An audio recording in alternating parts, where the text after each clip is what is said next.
जानकी जीवन स्मरण जय जय राम पार्वती पते हर हर महादेव पुंडलिक वरदा हरि विठ्ठल श्री अनंत कोटी ब्रह्मांड नायक राजाधिराज सच्चिदानंद सद्गुरु श्री ब्रह्मचैतन्य महाराज की जय। श्री महाराजांच्या सेवेमध्ये आपण दासबोधाची उजळणी पाहताना गुरुलक्षण समास विस्तृतपणे पाहतोय। समर्थ जागोजागी आपल्याला सावध करतायत की कुठलं ठिकाण सद्गुरूंचं असत नाही, सद्गुरू कसा असत नाही। हे सांगता सांगता त्यांनी एक अत्यंत महत्त्वाची ओवीमध्ये सांगितली, बाणे तिहीची खूण तोची गुरु सुलक्षण तेथेची रिघावे शरण अत्यादरे मुमुक्षे। 2-3 महत्त्वाचे मुद्दे समर्थांनी सांगितले। सद्गुरू प्राप्तीच्या आधी असणारं मुमुक्षत्व, कुठं शरण जावं म्हणजे शरणागती हा एक विषय, आणि दुसरा म्हणजे सद्गुरूंच्या ठिकाणी 3ही गोष्टींची एकरूपता आढळते, शास्त्रप्रचिती, गुरुप्रचिती आणि आत्मप्रचिती। ही एकरूपता जिथे आहे तिथे सद्गुरूंचं स्थान आहे। आपण पूर्वी हा विषय पाहिला आहे। शास्त्रांमध्ये म्हणजे वेदांमध्ये, उपनिषदांमध्ये जे काही सांगितलेलं आहे ती झाली शास्त्रप्रचिती। ती जेव्हा स्वतःची सद्गुरूंची होते, म्हणजे शास्त्रप्रचिती जेव्हा सद्गुरूंची आत्मप्रचिती होते आणि त्या आत्मप्रचितीतून सद्गुरू जेव्हा उपदेश करतात तेव्हा ती झाली गुरुप्रचिती। म्हणजे सद्गुरूसुद्धा आत्मप्रचितीपर्यंत जातात, पण त्यांच्या गुरूंच्या मुखातून आलेल्या गुरुप्रचितीमुळे। असे गुरूंचे गुरु, त्यांचे गुरु आणि त्यांचे गुरु असं परंपरागत सद्गुरू तत्वाचं ज्ञान खालपर्यंत आपल्यापर्यंत वाहवत आलेलं असतं। म्हणूनच परवा आपण विषय पाहिला की अचानक कुणीतरी उठून सद्गुरू होऊ शकत नाही। सद्गुरूंना सुद्धा कुणीतरी सद्गुरू असतात आणि त्यांना सुद्धा कुणीतरी सद्गुरू असतात। शास्त्रप्रचिती, गुरुप्रचिती अशा मार्गानं ज्ञान शब्दांच्या मार्फत आपल्यापर्यंत पोहोचतं। सद्गुरुपदिष्ट साधना जो करतो त्याच्या अनुभवाला मग गुरुप्रचिती येते आणि मग ती त्याची स्वतःची प्रचिती बनते, ती झाली आत्मप्रचिती। थोडक्यात सांगायचं म्हणजे सद्गुरू उपदेश करतात की ते ब्रह्मच तू आहेस, पण ते त्यांच्या आत्मप्रचितीमधून तो उपदेश करतात। शिष्यासाठी ती गुरुप्रचिती असते, त्याच्या स्वतःचा तो अनुभव असत नाही। जेव्हा तो साधना करतो तेव्हा त्याला जेव्हा प्रत्ययाला येतं की आपण जीव नाही, आपणच ब्रह्म आहोत, तेव्हा तिथे आत्मप्रचिती प्रगट होते। समर्थ सांगतात आपल्याला की या 3ही प्रकारच्या प्रचिती सद्गुरूंपाशी असतात। केवळ पुस्तकी ज्ञान, शाब्दिक ज्ञान तिथं असत नाही, प्रचितीचं बोलणं असतं आणि म्हणून त्या उपदेशाचा परिणाम आपल्यावरती होतो। आता हे असं ठिकाण आहे हे तर ठरलं, पण तिथे जाऊन काय मागायचं त्यासाठी आपली तयारी असावी लागते। म्हणूनच परमार्थामध्ये श्रवणापासून सुरुवात आहे। जिथे संत आहेत तिथे जाऊन आधी आपण श्रवण करावं। सुरुवातीला मनात शंकाच आणू नये की हे संतांचं ठिकाण आहे की नाही। श्रवण जे केलं जाते त्याला महत्त्व द्यावं। श्री महाराज म्हणतात, ढोंगी जरी व्यक्ती झाला तरी वेदांत तो बरोबरच सांगेल, वेदांत कोणी चुकीचा सांगणार नाही। त्यामुळे श्रवणाला आधी महत्त्व द्यावं। ज्या पद्धतीचं सद्गुरूंचं वर्णन समर्थांनी इथं केलेलं आहे त्या पद्धतीचे निकष त्या ठिकाणी लागू पडतात की नाही याचा पडताळा हळूहळू पाहावा। हा झाला एक सर्वसामान्य तर्काचा मार्ग, बुद्धीच्या दिशेनं जाणारा।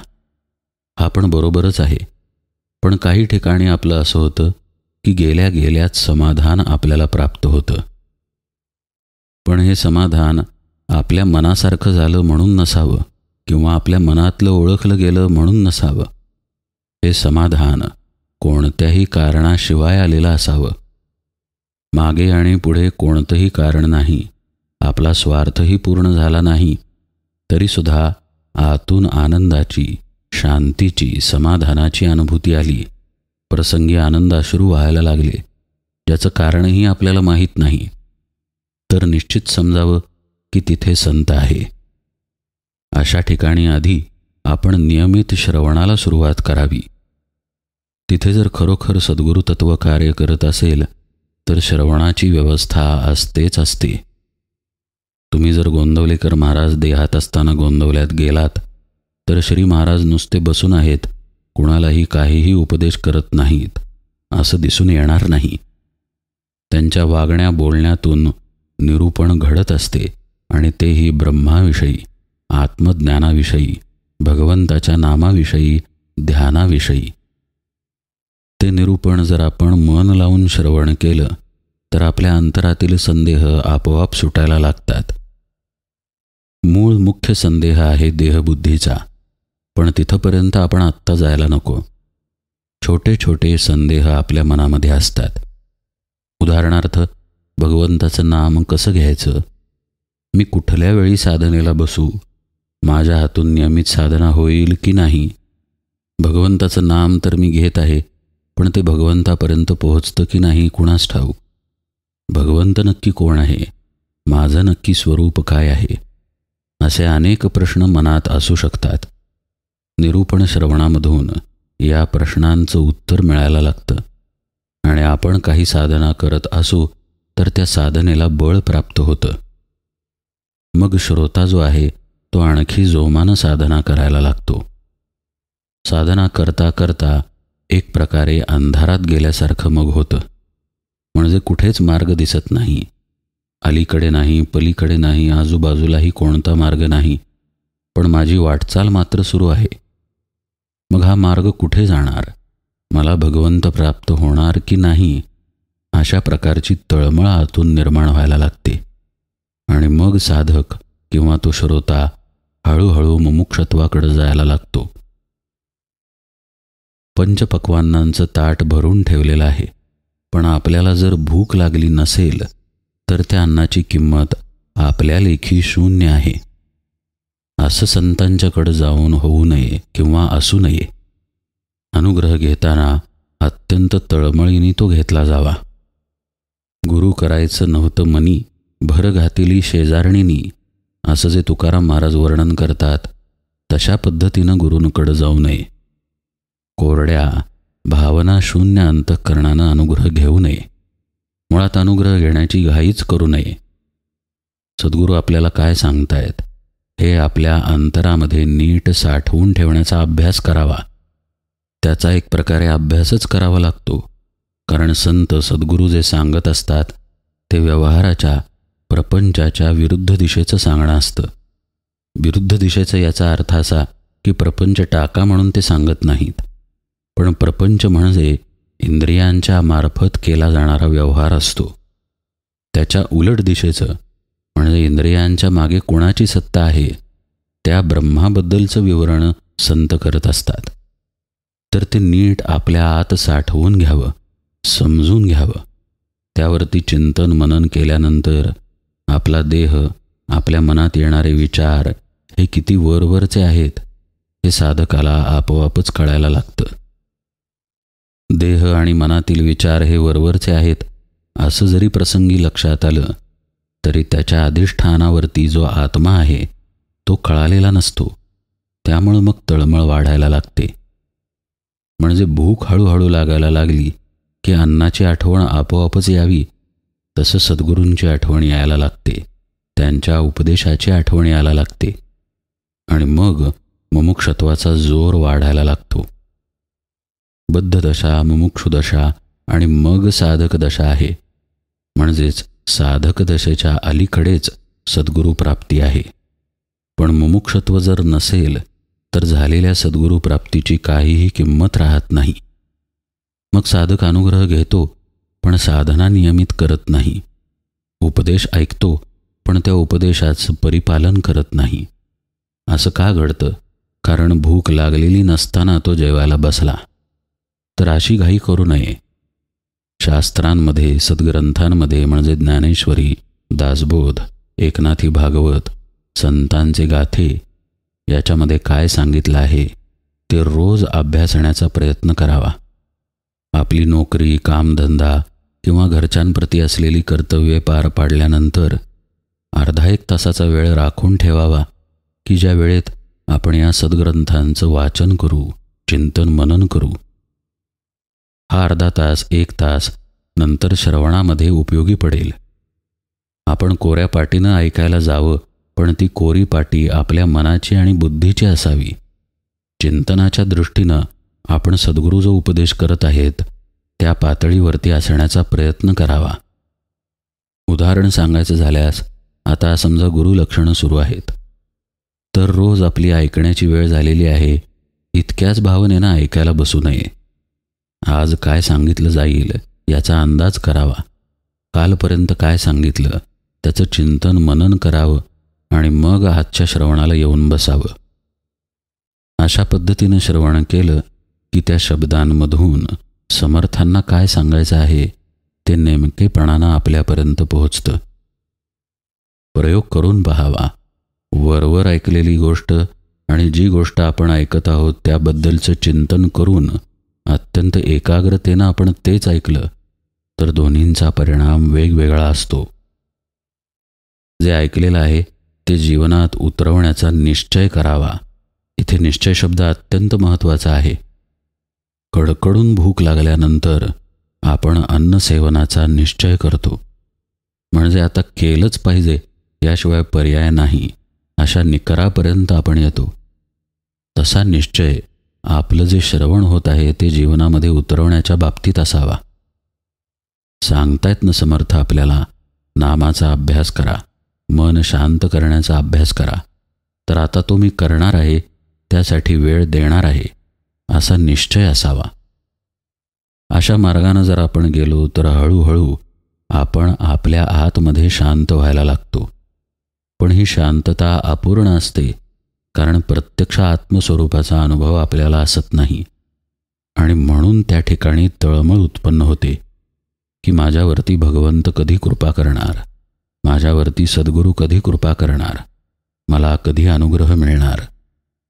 आणि ही तळमळ वाढायला लागली की तिथे मुमुक्षत्व येतं. समर्थ आपल्याला सांगतायत की जिथे या तीनही प्रचिती आहेत, शास्त्रप्रचिती, गुरुप्रचिती आणि आत्मप्रचिती, तिथे तुम्ही सद्गुरू आहेत हे निश्चित समजा. पण तिथे शरण जाताना मुमुक्षत्व घेऊन शरण जा. मुमुक्षत्व जर तीव्रतेनं असेल तर शरणागती आपोआप तिथे असतेच. मग तिथे तर्कवितर्क, शंका कुशंका येत नाहीत, संभ्रम असत नाही. ज्याला पूर्णपणे भूक लागलेली नाही त्याला अन्न समोर आल्यानंतर त्यात मीठ कमी आहे की जास्त हे पारखण्याची बुद्धी होईल. पण जो 4 दिवसाचा भुकेला आहे तो काहीही विचार न करता अन्न आधी पोटात ढकलेल. एवढं सांगून झाल्यानंतर समर्थ पुन्हा एकदा आपल्याला सावध करतात.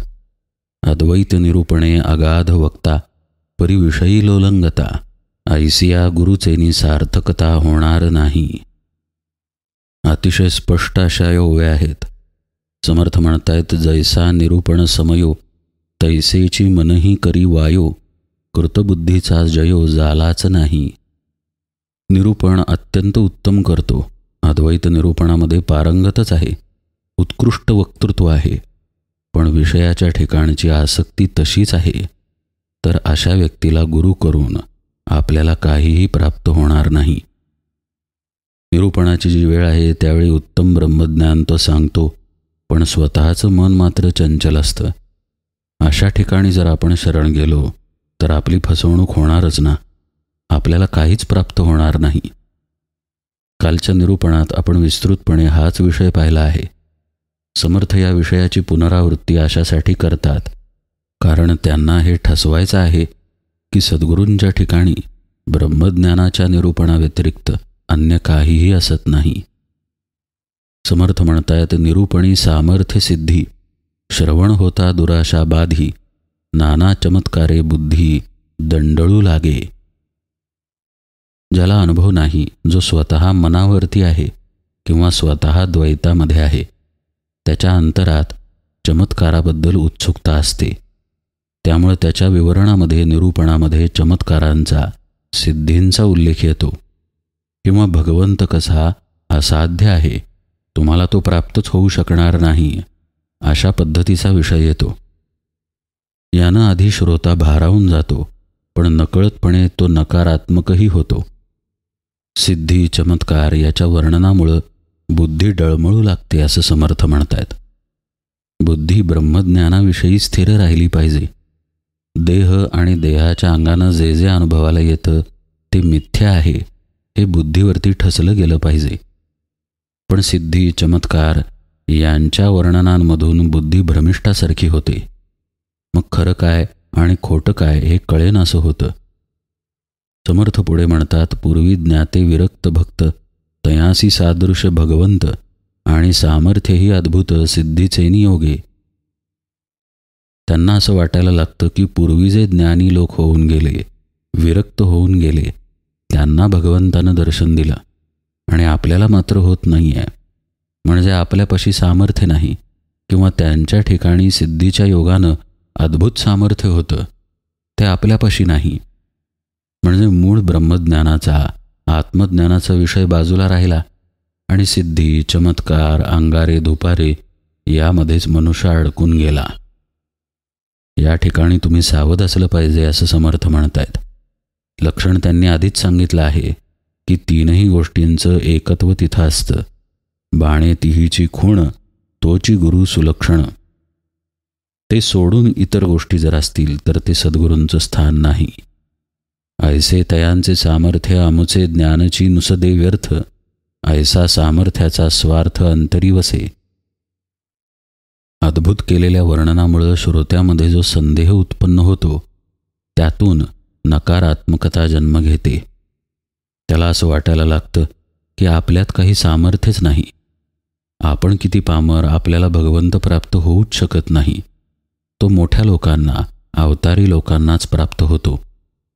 प्रत्यक्षतः भगवंत सर्वांना प्राप्त होण्यासारखा आहे.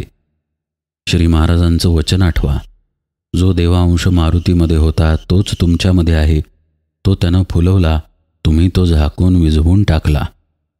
तो विझवायचा नाही आहे एवढंच आपल्याला करायचं आहे. आपण परमात्म स्वरूपच आहोत. पण ही सकारात्मकता काहीतरी अलौकिक केलेल्या अद्भुत अशा निरूपणातून निघून जाते. निरूपण करता जर अनुभवात्मक नसेल, स्वतः संत नसेल, तर त्याचा उलटच परिणाम होतो. शिवाय आणखी एक गोष्ट घडून येते की मुळात आपली देहबुद्धी आहे तशीच आहे ना. मग आपण नको त्या गोष्टींनी भारावून जाऊन सिद्धींच्या, सामर्थ्याच्या मागे जायला लागतो.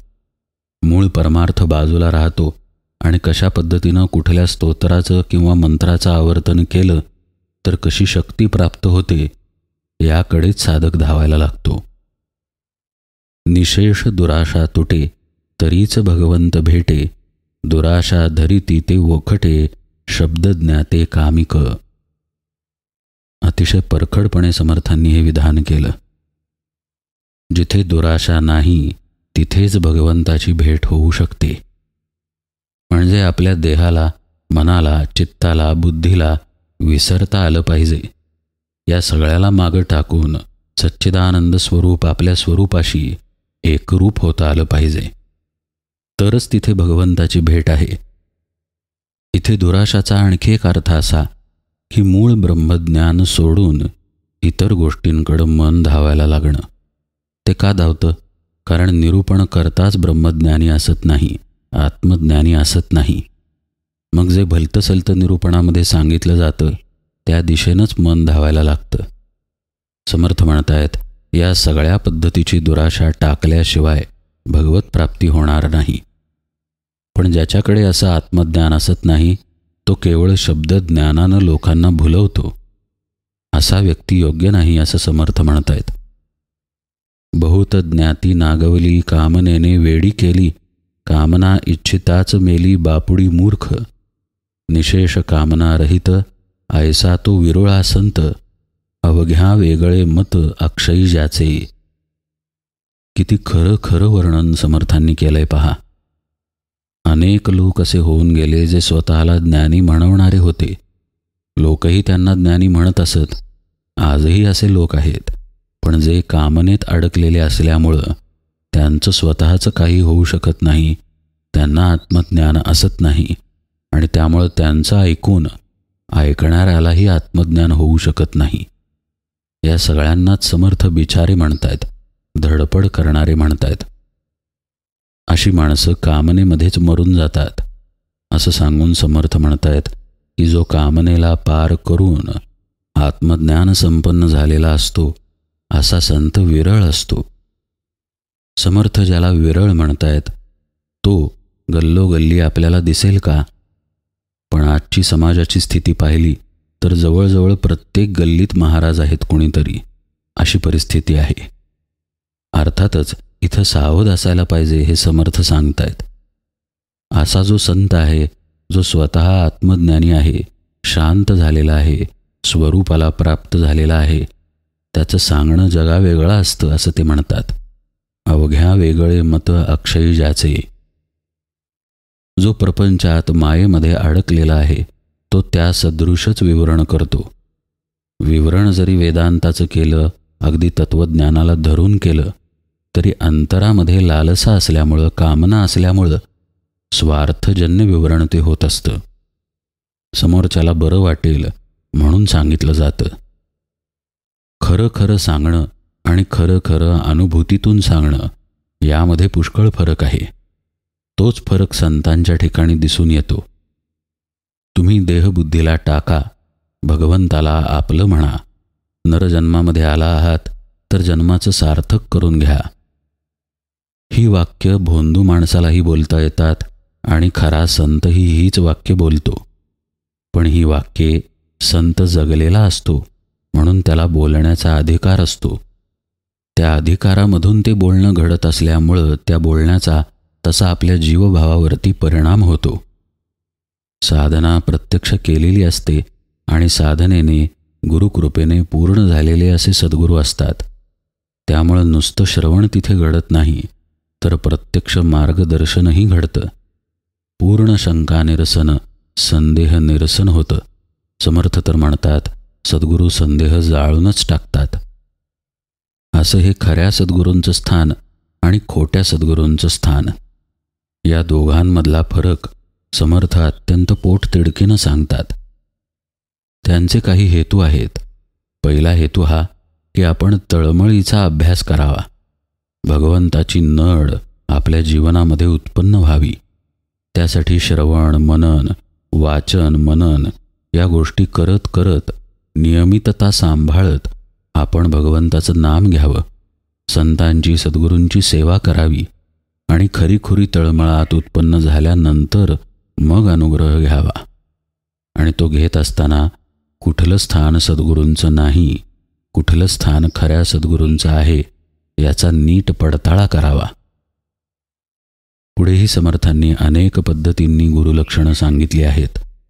उजळणीमध्ये आता आपण तो भाग यथावकाश पाहूया.